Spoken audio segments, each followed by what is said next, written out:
Hello everyone, my name is Ryan or MandRproductions, and welcome to my comparison of two pretty similar yet very different LEGO Star Wars sets and vehicles in the Star Wars universe. They're similar in the fact that both are the Landspeeders of main characters in their own respective films, and they are also similar in price, piece count, minifigures. However, they also have many differences, and they are both still available from LEGO as of the recording of this video, so there may be a legitimate case to pick between the two for some of you viewers, or maybe you'll just find it interesting to see the two compared. So this is a comparison of the LEGO Star Wars 75173 Luke's Landspeeder, which is a Walmart exclusive retailing for $20 US, released in early 2017, and it's being compared to the LEGO Star Wars 75209 Han Solo's Landspeeder from the new movie Solo: A Star Wars Story. This set was released in early 2018 for $30 US.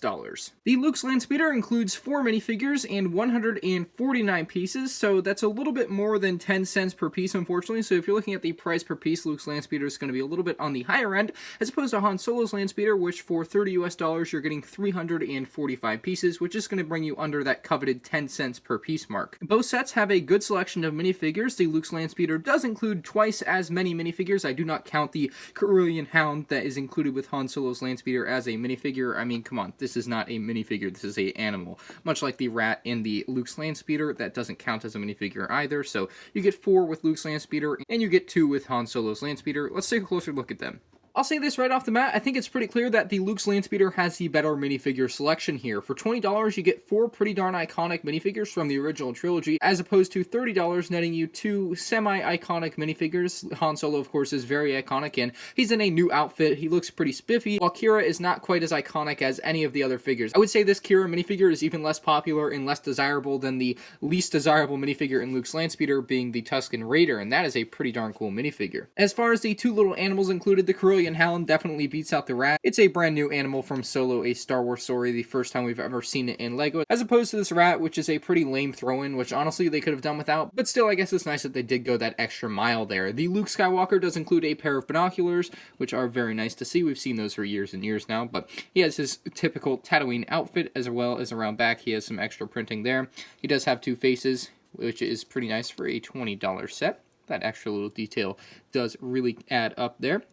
Ben Kenobi will find that underneath his old gray hair, he does not have a second face, so that's 1 out of 2 minifigures that have faces with double-sided face. It's kind of weird that Ben Kenobi didn't get a second face and Luke did. I don't know why they went that route, but they did. The C-3PO is awesome, as always. It's a C-3PO minifigure. Can't really go wrong. And then the updated Tusken Raider is great with his staff and everything, so you can recreate that scene where he's about to whack Luke in the head, but Luke just barely dodges it, so that's great as well. I love getting the Tusken Raider, kind of an iconic minifigure to my beginnings of LEGO Star Wars, just kind of nostalgic for me.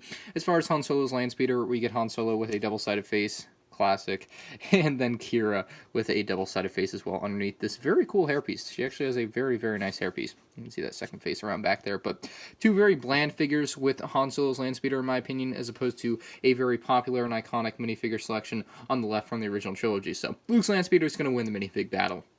Moving in to look at the 2 Landspeeders themselves, the pretty obvious difference right off the bat is a size difference and a color difference. You can see the Han Solo's Landspeeder is in this very nice dark blue color, as opposed to Luke's Landspeeder, which is kind of in this tannish, peachish, orangish color on the left with some dark red maroon highlights on the sides, while you get white with Han Solo's Landspeeder. As far as coloring, I really do like Han Solo's Landspeeder better. I love that color scheme on the right there with Han Solo's Landspeeder. It just looks incredible. Obviously, Han Solo's Landspeeder is also going to be much larger, as it includes almost 200 pieces more in the set, so you're going to get a much larger and more detailed build, as opposed to Luke's Landspeeder, which is a little bit more dumbed down, but is still size accurate, I feel, to the minifigs. The front end of each Landspeeder is different in that Luke's Landspeeder's is curved, it's rounded off on the front, and Han Solo's Landspeeder is actually squared off, a little bit more squarish there. You can see the corner there, and that's accurate to the movie in both cases, which is nice. I think they did a good job capturing the front end of both Landspeeders. You can see Luke's Landspeeder uses the tubular pieces, and Han Solo's Landspeeder uses a combination of grill pieces, some of these gold bar pieces, I love saying that for some reason, and other pieces there to create that iconic look of what hopefully will be an iconic look of Han Solo's Landspeeder. The hoods of these sets are very different. Han Solo's Landspeeder is very detailed, and Luke's Landspeeder is pretty bland, again, pretty accurate to the movie in both cases. However, you'll notice that Han Solo's Landspeeder can open up. You can just pull up on the hood. It's just connected to a couple of studs here on the top, and it opens up, and you get a lot of different things in the interior. You can store a lot of different things there. You can store Han Solo and QI'RA's pistols in there, which is very nice to have that little extra storage ability. You do have that in Luke's Landspeeder. It's just in a different section in the back here. Unfortunately, the hood doesn't open up, but the back does, and you can actually store Ben Kenobi's lightsaber, or previously Anakin Skywalker's lightsaber, and to be Luke Skywalker's lightsaber, and then to be Rey's lightsaber, but it can be stored in the back here, just like you can with Han Solo's Landspeeder in the front here. However, Han Solo's Landspeeder does have a lot more to offer than just a little storage compartment. It actually has like a full-fledged engine and kind of different things going on in here. Got like this translucent green piece here, which I don't even know what it is, but just a lot more different things going on in here. You can even store a spring-loaded shooter in there. You can see the red translucent thing in there, and that's what that is. So very awesome what they were able to accomplish with Han Solo's Landspeeder, giving it some sort of functionality to the interior of the engine compartment. Very, very awesome there. They could have totally just left this flattened off, just like it is on Luke's Landspeeder, but they were able to include a few compartments there to store different things, which I really do appreciate. You can also remove the engine, and that allows you to basically toy around with it. There's supposed to be a wrench included in the set as well that allows Han Solo to play around with this, and that's really awesome. They really did go the extra mile with the interior of this set to allow you to have some playability with it, and I really do appreciate that. So that is part of the playability for Han Solo's Landspeeder. We're going to have to flip it underneath to find more of the playability on both sets. For both of these sets, the underside tells a very different story. With Luke's Landspeeder, we just have some inverted translucent tiles, and that basically does allow for the Landspeeder to move along flat surfaces with ease. It doesn't really catch on anything, which is nice, but there is nothing else to it. It's very simple, very plain, and that's alright. It just is the way it is, but they went the extra mile with Han Solo's Landspeeder. They actually gave it wheels on the bottom, and they also kind of moved it down a brick. They like raised it up a brick so they could fit in the wheels, and then they kind of finished it off, which is really awesome looking. It's one of my favorite parts of this set. You can see it's finished off with these tile pieces, and they did a great job with it. They were also able to include some spring-loaded shooters here, which work very simply. We all know how those work.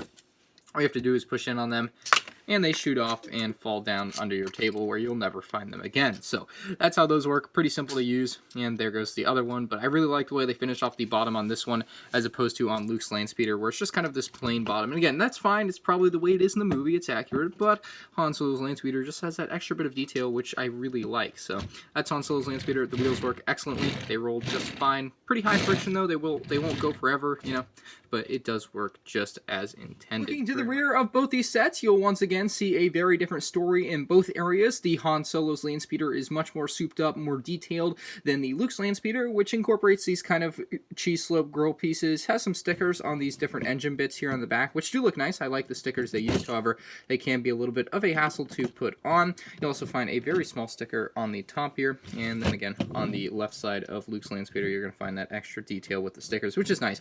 But Han Solo's Landspeeder does not use stickers. It actually just uses all brick design, and it looks great. I love the way they did it.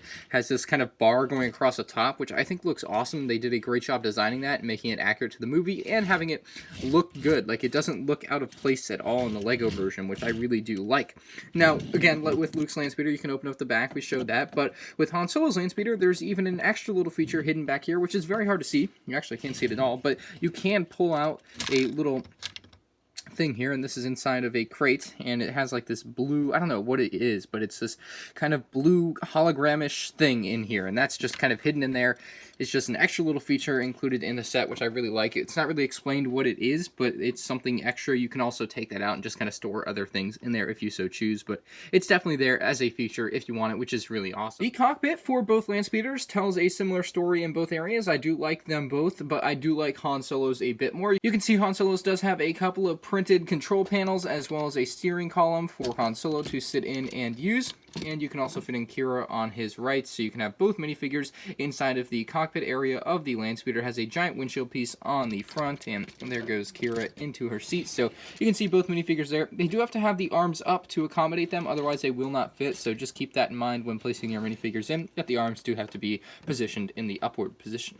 Like I said, Luke's Landspeeder is very similar to Han Solo's Landspeeder. However, they use a sticker for the control panel, and they have a little antenna piece for kind of a steering column or whatever it may be. be just a little extra controlling device. You know, you can put in Ben Solo, Obi-Wan Kenobi, and then on the right you can put not Han Solo, but Luke Skywalker in with his steering wheel, which is a little bit of a weird thing to see in Star Wars, a steering wheel, because it's very much a Lego city piece, but it is used in this set to allow Luke to steer the Luke's Landspeeder. So that's pretty cool, but it's a little bit less fun than Han Solo's Landspeeder. I do like the windshield piece a little bit more, though. I love this kind of modern curved design. Looks very, very nice as opposed to Han Solo's, which is very squarish, but it does kind of fit with the theme of both sets and kind of the architecture of both sets, if you will, the design of it, and it works very well in both cases. So they both work well. As far as the cockpit goes, I would just give the edge to Han Solo's Landspeeder once again. In review, both of these sets are very nice. I do enjoy them both on different levels. However, I find that the better bang for your buck is going to come with Han Solo's Landspeeder. You get more features, you get a much nicer color scheme in my opinion, as well as the new Han Solo movie minifigures, which may be a draw for some people. However, I feel like the Luke's Landspeeder minifigures edge out the Han Solo's Landspeeder minifigures. I still find Han Solo's Landspeeder to be a more attractive design. I much prefer the color scheme and the features as opposed to what you get with Luke's Landspeeder. You can't really go wrong with either set. However, if you ask for my recommendation, I will tell you Han Solo's Landspeeder 9 times out of 10. Anyway, if you guys have any questions for me, leave them down in the comments section below. If you enjoyed the video, of course, leave a like, and if you're new to the channel, subscribe so there's more of my future LEGO videos. If you guys have a suggestion for a future comparison video, leave it in the comments section down below as well. Thank you for watching, and I'll see you on the next one. Peace out.